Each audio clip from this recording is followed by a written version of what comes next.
dengan Ibu Endang Ya, selaku saya Bu Endang Rastini, selaku psikolog di rumah COVID ini. Rumah Lawan Covid. Iya.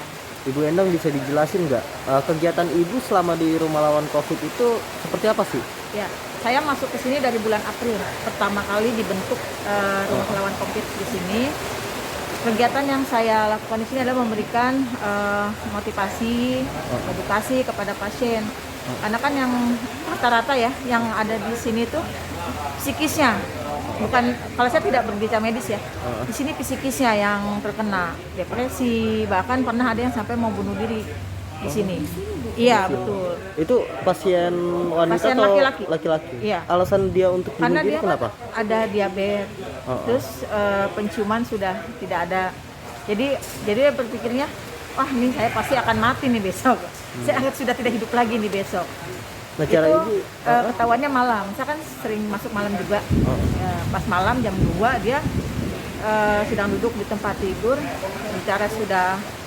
Kan kalau dulu kan masih sedikit ya pasien ya, masih satu kamar satu orang, satu kamar dua orang.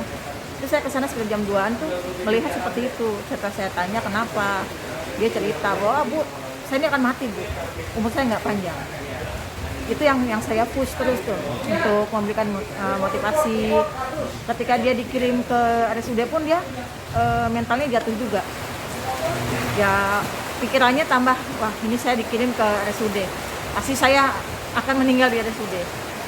Dari sana saya terus, saya juga di sana juga menjenguk, memberikan motivasi seperti, karena kan dia jam 1 malam nelpon, Ibu, saya pengen minum air dingin, air hangat gitu. Di sini airnya dingin, terus di sini panas di tenda, kan di sana dikatakan tenda ya di isolasinya. Saya panas, ya saya ke sana untuk memberikan motivasi seperti itu. Alhamdulillah sekarang dia sudah pulang ya. Sampai di rumah pun saya tetap memberikan motivasi. Mohon maaf Bu, itu pasiennya umur berapa ya Bu? Kalau umur sekitar 50-an ke atas ya. 50-an ke atas, Iya, laki-laki ya Bu? laki-laki. Nah, Bu, cara Ibu untuk memotivasi itu seperti apa sih Bu modelnya? Kalau saya melakukan pendekatan, kalau saya sendiri saya melihat, jadi saya membuat asesmen dulu. Jadi pendekatan apa yang diperlukan untuk si pasien ini. Tapi kadang-kadang saya secara spontan aja pendekatan, bisa dari hati ke hati. Kita membangun kepercayaan si pasien itu dengan kita. Kalau misalkan pasiennya nggak percaya dengan kita kan susah ya, sulit untuk terbuka permasalahannya. Jadi kemarin juga ada, belum lama ini dia juga dikirim ke RSUD juga, dirujuk.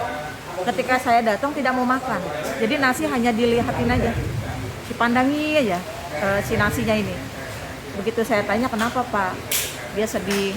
Saya batuk terus, kan ada flek, hasil ronsen sudah buruk. Hari ini saya akan dikirim ke RSUD. Itu saya bantu menemani makan sambil baca doa. Setelah baca doa saya temani, ayo Pak makan dengan saya temani. Dia mau makan. Dan sampai sekarang pun beliau masih aktif WA dengan saya seperti itu. Nah Bu, ada kesulitan tertentu nggak Bu dalam menjalani perawatan ini ya Bu, menumbuhkan rasa motivasi kepada pasien? Kalau kesulitan pasti ada ya, tapi kita harus bisa mencari bagaimana sih pasien ini bisa rasa percaya diri akan sembuhnya ada. Saya terus mencari. Alhamdulillah bagi saya sih kesulitan itu suatu tantangan ya kalau untuk saya. Tapi alhamdulillah tidak terlalu sulit sih Mas. Ibu saat melakukan psikiater atau berbicara dengan pasien menggunakan APD? Iya, kalau di dalam ya. Kalau sudah pulang saya karena prinsip begini, di rumah COVID ini tidak hanya melayani ketika dia menjadi pasien di sini, tapi ketika dia sudah di rumah pun kita adakan kunjungan. Seperti itu. Kalau di rumah tidak pakai, tapi kalau di dalam karena peraturan ya Mas ya. Gimana Bu menggunakan baju hazmat, APD lengkap dengan memotivasi diri orang agar percaya bahwa dia bisa sembuh dari COVID? Kalau kesannya saya, gimana Bu? Ya, kalau saya sih kayak yang tadi pulang ya. Kan ada tuh yang suaminya meninggal, tadi saya tidak sebut namanya.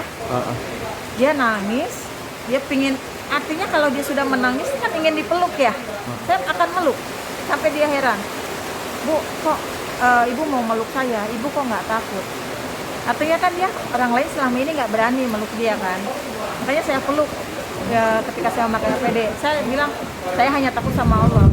Saya tidak takut dengan virus karena posisi diri saya pun saya sudah memposisikan bahwa saya juga positif COVID.